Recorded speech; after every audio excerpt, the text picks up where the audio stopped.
In today's lesson, we are going to see an introduction to the model view controller design pattern and the scriptable objects. First of all, you should download this code because I have made some changes in relationship with the last lesson progress.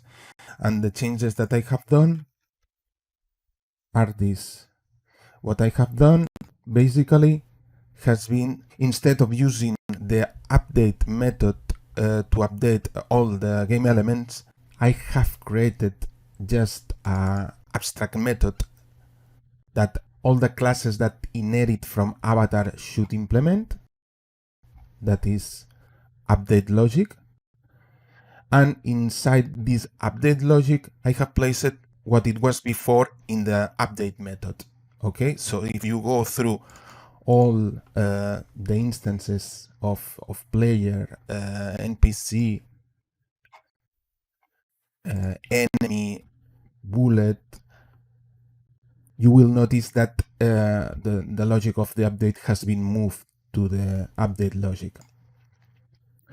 And what I am doing right now is that these elements, the logic of these elements is being run in the update logic of the level controller, and at the same time the update logic of the level controller is being run in the game controller, specifically inside the game running state in the method run game.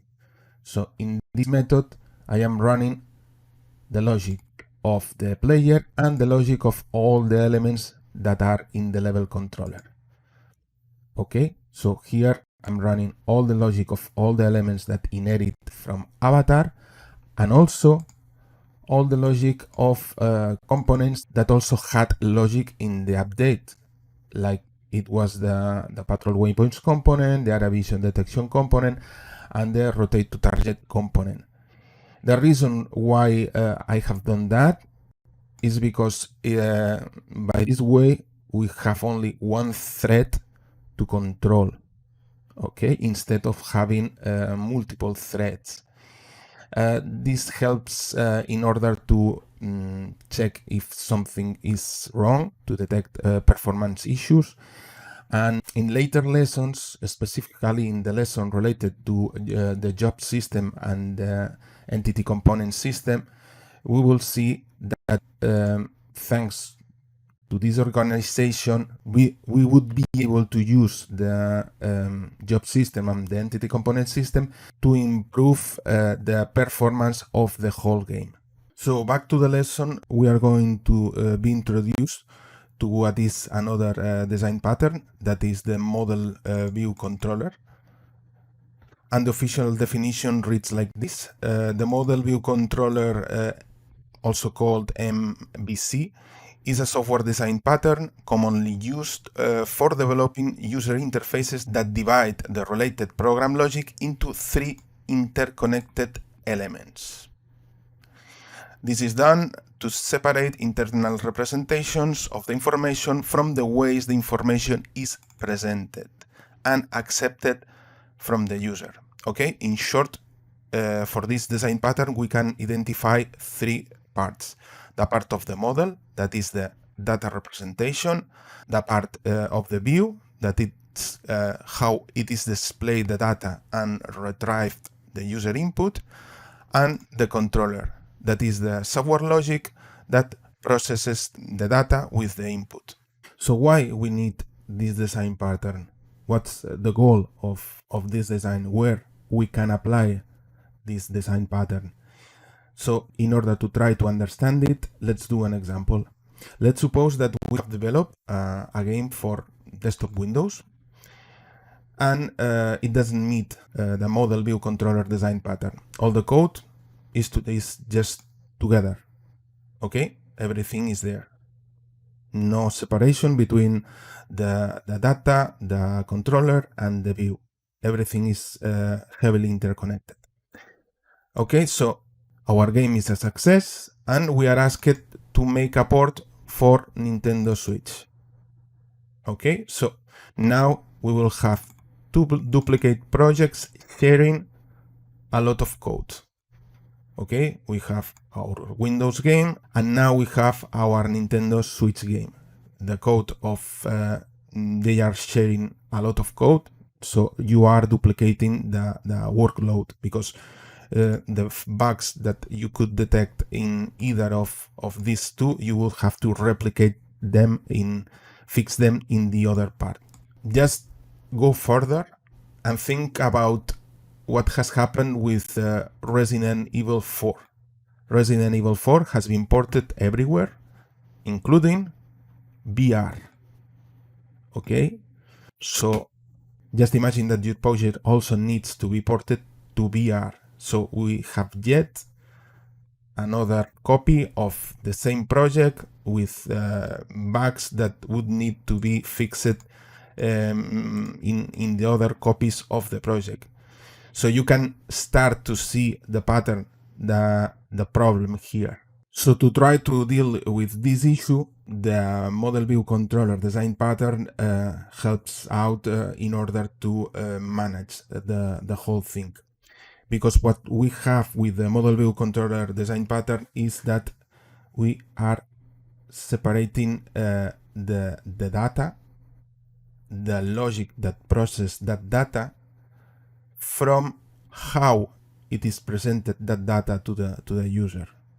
Okay, so using the model view controller design pattern, these two modules, the data representation plus the operations that are performed with the data, are just one single instance, and these single instances communicate with different views, where each view represents how it is displayed the information to the user, and how the user can introduce inputs to the system.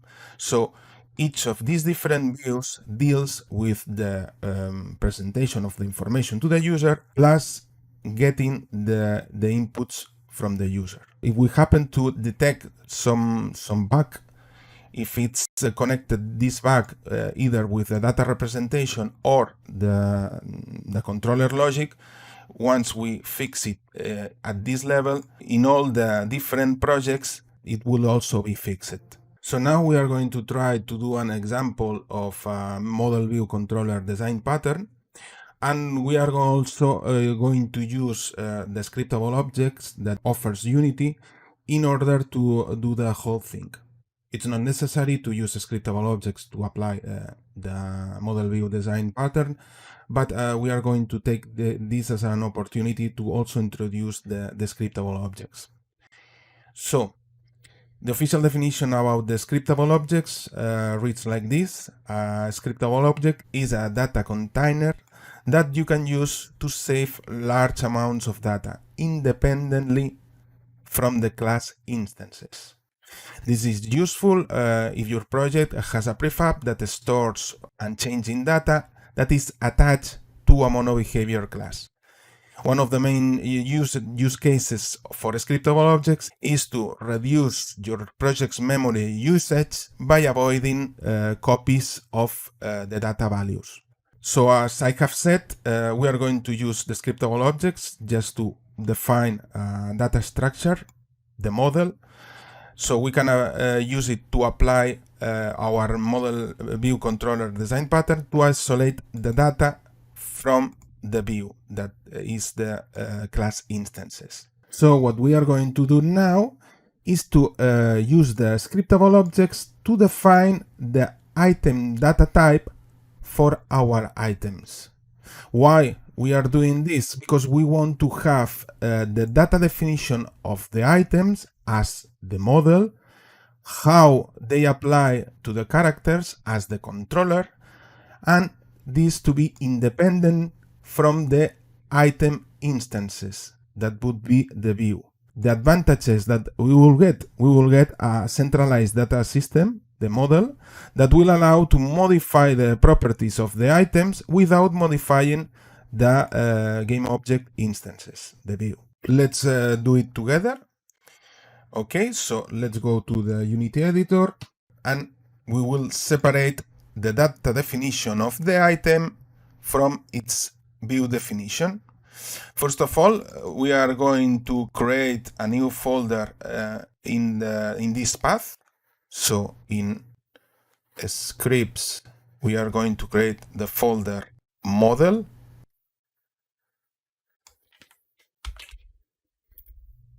And inside this folder, we are going to create another folder that will be the folder items. Okay. Now, right here, we are going to create a script that it will be called item type SO. Okay. Item type SO. We proceed to edit this new script, and now instead of inheriting from monoBehavior, it's going to inherit from scriptable objects. Okay. So now that it's inheriting from scriptable objects, neither a start or update exist. Remember that this is just a data container. This is persistent. It's not an element that is going to run logic. Okay, this is only for storing data. And inside this this new class, we are going to add two public member variables that would be these two ones, the name and a size. Okay, a string name and a vector3 size. And we are going to add one public method that will initialize a game object with the previous public variable members. This is a public virtual method that will be extended by future elements who inherit from item type SO. And we are just initializing the game object with the two public variable members. So, okay. Next, we are going to add a public abstract method that will force to all the classes that inherit from item type SO to implement it. And we also need to declare item type SO as an abstract class. Because remember that we cannot use abstract methods if we don't declare also the class as abstract. Now we are not going to have instances of this item type SO, but it doesn't matter because we are going to create new classes that inherit from item type SO that we will use to create instances. We can take this moment as an opportunity to do some classification in relationship of what we are doing right now, that is trying to use the model view controller to create a project more scalable. So what we can do right now, we have our model folder, we have our controllers folder. The folder that we are missing is now the view folder. And what can we move inside this view folder? For example, we can move all the avatars. All the avatars can be moved there because even though the avatars contain data that should be isolated in its own model class, for the moment we can move all the classes there because these are scripts that are attached to game objects that are displayed to the user, and so we can move for the moment the whole avatar into a view because this is a representation, a graphical representation of the avatar. Okay, what else can we move into view? We can move the objects because they are also just graphic representations of what they need to be. So we can move objects view. Okay. And what else can we move? We can move the screens because the screens just are visual representations of what we are going to show to the user. So this is also a good folder to move into the view. And for the moment, we are not going to move anything else because utils is just a collection of utilities. Commands, it's our system of commands. And the artificial intelligence folder, it's related just with that, with artificial intelligence. If we were forced to move all these things inside somewhere, I suppose that artificial intelligence commands and utils would be moved inside the controllers folder. Okay, for the moment we are going to keep it like this. We have just moved 3 folders, 3 graphical representations that are the avatars, the objects, and the screens. 3 ways to present the information to the user. So back to the lesson. Now we are going to create the 3 classes that will inherit from the previously created item type SO, a scriptable object, and they will be like this. We will have the item ammo SO that aside from inheriting from item type SO, it will implement a public member variable, and it will extend the method applied item in order to apply the item over the actor. The same for the item life, and the same for the item coin SO. So go ahead and do it.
And the code should look similar to this. First of all, we have created the item ammo SO that inherits from item type SO, and since the method apply item it's an abstract method, we are forced to implement this method for any class who inherits from item type SO. So that's what we have done here, just to implement apply item. And what we are doing is just using the interface to increase the ammunition of the parameter of the actor. We have done something similar for the life, inheriting from item type SO, forcing to implement apply item, and increasing the life of the actor. And also for the coin, we have done the same, but we didn't have for item effect the method, the interface add coin, so we have implemented. And for all the elements who implement the interface, we have had to implement the method. Okay, the player is going to increase the coins if he collects the coin. So the scriptable objects can be created both in the Unity editor and also in runtime in the code. Okay, first we will start by doing it in the Unity editor, but what we need to do first is to add to the class definition, this one. Okay, so go to the codes, and for each one of the item classes that we have created, what you are going to do is to add this code and just set the name. And what you are doing right here is that you create the possibility to create this scriptable object, an instance of these scriptable objects, through the contextual menu in the Unity editor. Okay, we will be able to access through the contextual menu. That means the right mouse button click, and in the option game it will appear this entry, item ammo, and we will be able to create an scriptable object of this script, an instance of this script. Remember that these are persistent data containers, so they are independent from the execution flow, so they don't need to be created in runtime. We can create it just in the Unity editor. Okay, so we are going to create these contextual menu helpers in order to create the 3 different types of scriptable objects that we have created. Okay, and we are going to set the right name for each one. So back to the Unity editor, we are going to create instances of these scriptable objects using the contextual menu. For these scriptable objects, we are going to create a new folder, this time on resources. Okay, and here we are going to create the folder data, and inside this folder data we can create the folder items. And now here, for example, we can go create, and you can see here that there is a new entry, game, and here you can see the 3 references to the 3 scriptable objects that we have created. Let's go with the item ammo, and this right here is a data container of the script item ammo, and this data container we can customize any way we want. For example, let's rename it to item ammo small. Here, small ammo, a size for the small ammo, for example, and the number of units for this small ammo, for example, 5. Okay, so we have created just a persistent data that will make reference to just a small ammo. So what you are going to do right now is create for the 3 types of items instances. Okay, let's create 3 types for each one. You are going to customize them. You are going to create, for example, for the ammo, you will create ammo medium and ammo large, and you are going to customize each one of its properties to match the definition. Okay, so go ahead and do it.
And the result should look similar to this. We just created for each scriptable object that we have created 3 instances, always small, medium, and large, and we have customized each of one of their properties. So now it's time to use our data definition, and we are going to start in the script item. In that script, we are going to add a new variable member that we will be able to customize through the inspector, and that will make a reference to the instances of the scriptable objects that we have just created. That member variable would be described like this: serialized field, private, item type SO, item type. What it does, the serialized field, it means that, well, you can declare it as private, and in the inspector, you will see this variable member as a public one. You can customize it through the Unity inspector. But when you are running the project, this variable won't be accessible in runtime. So nobody else during runtime will have access to it. Next, in the start method of the item script, you are going to initialize the view with the data that of the container. You are going to get the information from here and use the method initialize to just to scale and rename the game object that this item is attached to. Okay. Next, when reporting the collision event, you are not going to use the view. Okay, you are going to use the data. You are going to send as a parameter, instead of the same view, you are going to send the data. This is important because by this way we are trying to separate, to split the different parts, and we are interested that to send, to report only the data, not the view. Okay. Next, what we are going to do is that just after sending the data, the item has been collected, we will proceed to destroy. We are still on the item script. So after sending the event that will be received by the item controller, we will proceed to destroy it. Okay. Finally, on the item controller, for the previously listened event, we are going to process that event with the new information. Okay, we are going to receive the item type, and with that information, we are going to apply the item's logic into the actor that needs to be applied. So go ahead and do it.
And the result should look similar to this. What we have first done has been on the item, create this private member variable with this property of serialized field. Okay, so in order to be able in the inspector to set this data, the next thing that we have done is just to initialize the view, that is this item. We have used the scriptable object, in order to use the init method. Okay, and the init method, it just sets the name and sets the scale. Okay, the next thing that we have done is when we are dispatching the event of the item collected, we provide the data container, okay, instead of the whole view. Now we just provide the data container, and just after that we destroy the item because it has been collected. In the side of the controller, we receive the event, we get the parameters, and we proceed to run the logic of the application of the item on the actor that has the item effect interface. The next thing that we have done is to fix some issue that we have had here, that we needed to check if all the coins had been collected in order to tell the system that the level was complete. So we are doing that just by creating a new method and just by checking if the property item type is of the type coin. If it's of the type coin, this function will return true and it will allow us to check if all the coins have been collected. Now that we have finished with the coding part, in the level 0 prefab, for each item we are going to set their property to the scriptable object data definition you want. Okay, I am going to do just one test. So go to the Unity editor, select the level, and for example, for the coins, just select all the coins and use any of the scriptable object instances that you have created in this folder. Just for example, let's go with the small coin and set the value here. Okay, and do the same for the ammo and for the life. We are going just to select any value of the ammo, for example, medium ammo here, and for the food, just a large food. Okay. The original coins are on the scale 50. After applying the definition of the item coin small, we will change that scale to 1. That will make the coins extremely small, almost invisible. So we are not interested in that. So for now, just put to 50 the scale of the coins. So when the item view applies the initialization of the instance of the scriptable object, it applies this scale. Okay. So now you can press play, and at least the coins should keep the same scale. Okay, but let me check on the scale of the other elements. For example, if you can see, the scale of the bullets has increased. The same with the scale of the food has increased. Okay, so if we collect some bullets, I think that I applied a medium for bullets, so it's going to be increased 10 units. Okay, 10 units, and all of them are going to be increased 10 units exactly. And for the case of the food, I think that I have applied the large scriptable object. So if we decrease our life substantially like this, and let's go to pick some food. Okay, 40 units. That it's the value that we have specified for the food. Okay, so what happens now is that you only need to modify only the instances of the scriptable objects, and all the changes will be applied to all the instances of the level. You don't need to go for each particular instance, going through each particular instance, customizing the value that increases the player's properties. You only need to go to your data definitions And here, okay, for the ammo large, 20 units, 30 units, whatever units you decide. So you don't need to touch anything of from the view. You are only modifying the data, what is the model on the structure, and that is the model view controller design pattern. Okay, so now the exercise I propose you to do is the next. Create different types of coins and ammo, just to use the different instances of the scriptable objects and just create the level you want. Okay, so go ahead and do it.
So this is the result after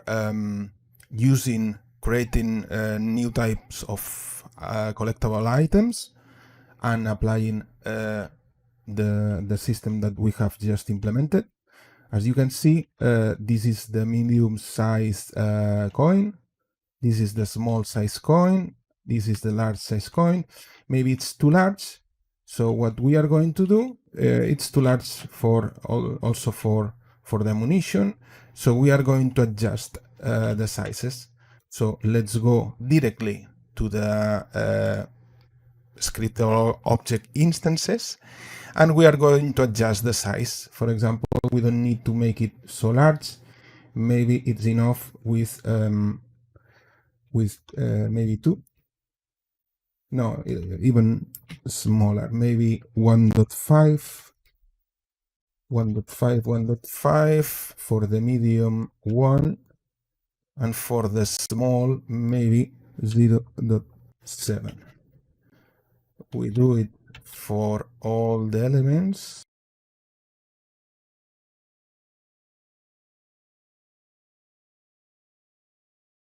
And now if we run again, okay, we have a more adjusted size for our collectible items. This is the medium size.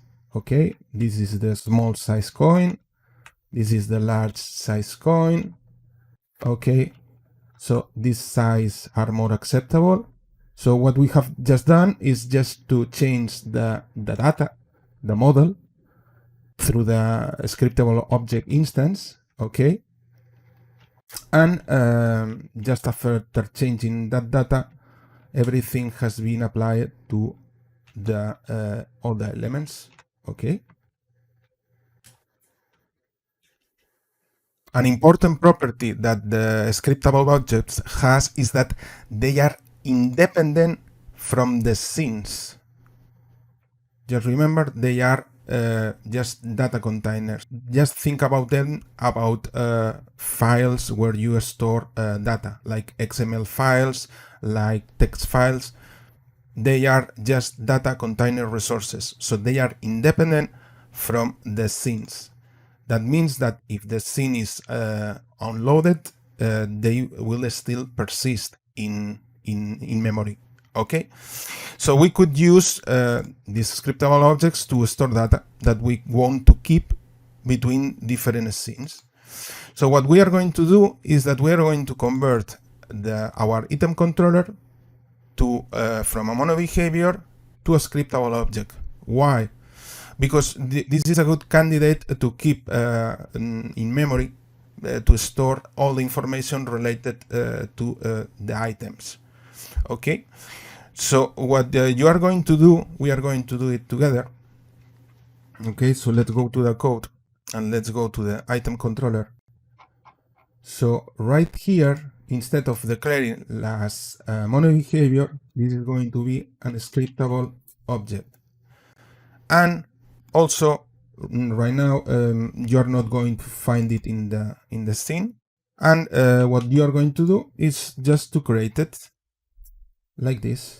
So what will happen here is that when someone tries to access through the Singleton accessor to the item controller, it would check if the item controller has been created. It has not been created, then in here we will create the instance, the instance of this scriptable object. Okay, but we have here a small problem, that the start method, we don't have a start method for a scriptable object. So right now we have to initialize somewhere this method. So just think about where you can initialize this item controller. Just think about it for a second. Okay, so one possible option is just to go to the game controller, adjust in the start method, we can initialize the whole thing. Item controller, instance, initialize. The last thing that we need to do is go back to the Unity editor, and we no longer need the item controller on the scene. It's remember that now item controller script is a scriptable object. It's not a mono behavior. It's not a component. It cannot be added. Okay, it's a data container. Remember, so data item controller, we can delete it. Okay, if everything is right and we proceed to play, we should get the items. The items should be collected. Okay, and let's check it with ammunition, for example, an easy test. The ammunition gets collected. Okay, and also with the life. Let's decrease a little bit the life. Okay, enough. And let's increase the life with this lollipop. Okay, so the item controller system is working.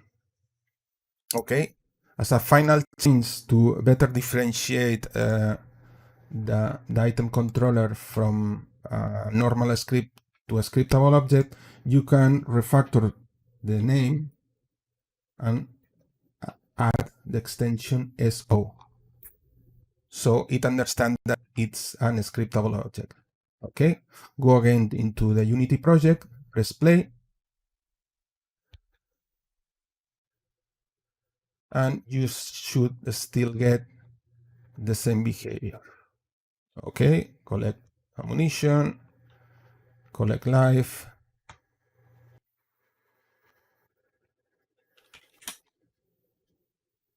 Okay, so finally, let's highlight another use of the scriptable objects that is related with the fact that the scriptable objects reduce the project's memory.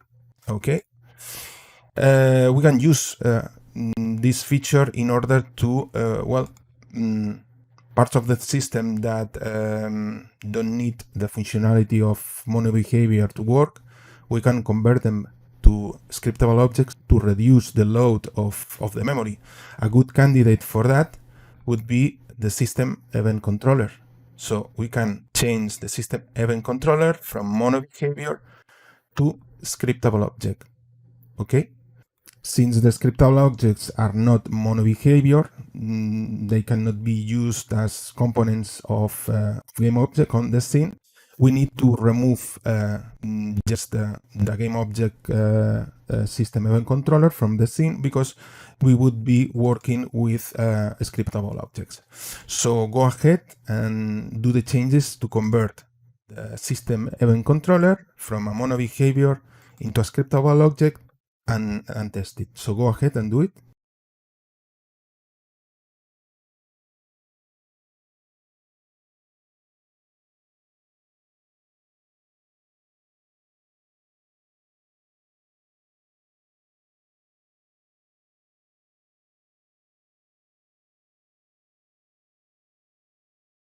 So the result should look similar to this. We have edited the script system event controller, and instead of inheriting from mono behavior, we are inheriting from a scriptable object. In the moment that we are checking, accessing through the Singleton accessor and it has not been instantiated, we create the instance.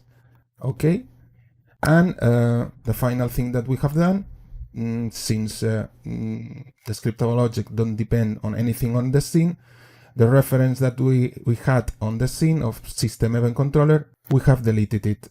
Okay, so the behavior you should get is just exactly the same, but now you are needing less memory resources because the system event controller is managed as a scriptable object. So with that, we have finished this introduction to the model view controller design pattern and the scriptable objects. The whole idea about the model view controller design pattern is to have an architecture to face the challenges to deal with different devices, resolutions, inputs, and any other factor that any developer has to face when developing a multi-platform project.